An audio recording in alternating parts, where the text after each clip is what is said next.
नमस्कार। बोला पुंडलिका वरदा हरी विठ्ठल श्री ज्ञानदेव तुकाराम पंढरीनाथ महाराज की जय।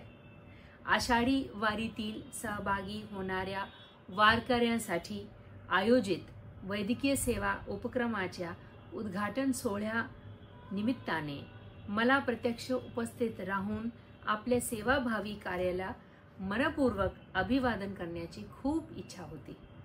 मात्र काही शासकीय कामकाजामुळे माझी प्रत्यक्ष उपस्थिती शक्य झाली नाही। तरीही माझ्या भावना आणि शुभेच्छा मी या संदेशाच्या माध्यमातून आपल्यापर्यंत पोहोचवत आहे। महाराष्ट्राची ही पंढरपूर वारी म्हणजे आपल्या समाजातील भक्ती, एकात्मता आणि सहकार्याची अनोखी जिवंत परंपरा आहे। माझीही खूप आस्था आहे।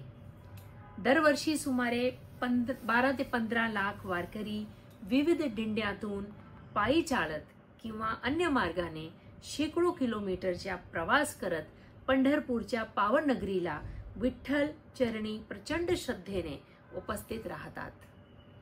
ही वारी केवळ धार्मिक उत्सव नाही, तो आपल्यातील एकात्मतेची आणि सेवाभावाची प्रतीक आहे।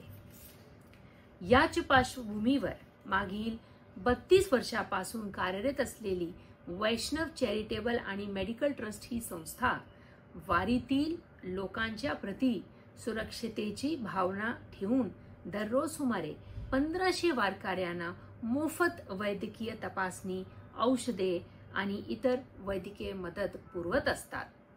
ही खरंच उल्लेखनीय आणि प्रशंसनीय बाब आहे। संत तुकाराम महाराजांनी एक अत्यंत अर्थपूर्ण अभंग म्हटले आहे, जे असे आहे, जे काय रंजले गांजले त्यासही म्हणे जो आपुले, तोची साधू ओळखावा देव तेथेच जाणावा। याचा अर्थ असं की जो गरजू लोकांना आपले मानतो तोच खरा संत आहे आणि देवही अशा ठिकाणी वास करतो। वारीच्या व्यवस्थापनात अशी सेवाभावी संस्था शासनाच्या खांद्याला खांदा लावून जे योगदान देतात त्याचा मोल शब्दात सांगणे कठीण आहे। सरकाराला अशा संस्थांच्या हातभार लाभलं तर कोणतेही यात्रा अधिक सुसंघटित, सुरक्षित आणि भाविकांसाठी सोपी बनते। मी वैष्णव चॅरिटेबल ट्रस्टच्या सर्व पदाधिकाऱ्यांना, डॉक्टरांना, सेवाकार्यांना आणि सेवेला पाठबळ देणाऱ्या प्रत्येक माऊलींना धन्यवाद देते।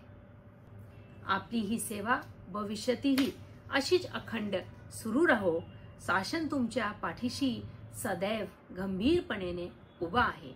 बोला पुंडलिका वरदा हरी विठ्ठल श्री ज्ञानदेव तुकाराम पंढरीनाथ महाराज की जय।